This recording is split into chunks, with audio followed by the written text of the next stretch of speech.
pinadalaw sa bahay tambakan.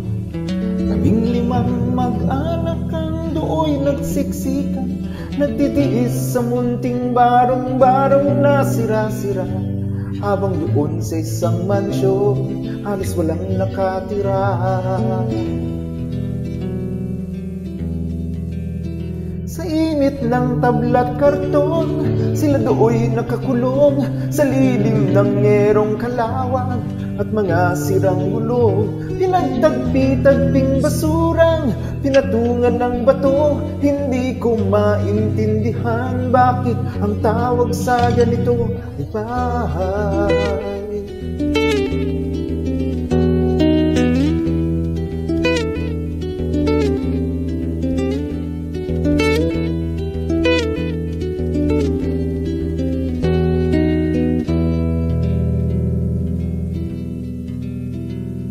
Sinulat ko ang nakita ng aking mga mata, ang kanilang kalagayan, ginawan ko ng kanta. Iginuhid at isinalarawan ng naramdaman, at sinangguni ko sa mga taong marami ang alam.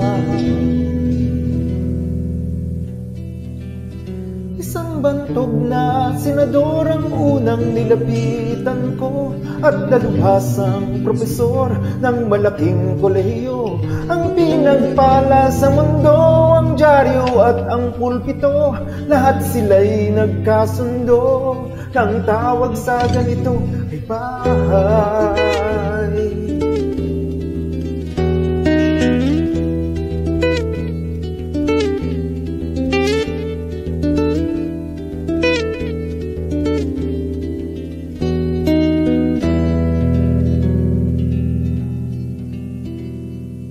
Hapot magdamag silang kakayod kakahin, magdakay tutukang nakaupo lang sa sahig. Sa papag na gutay-gutay ay pipiliting hihimlay, di habak na mainam pa ang pahingahan ng mga patay.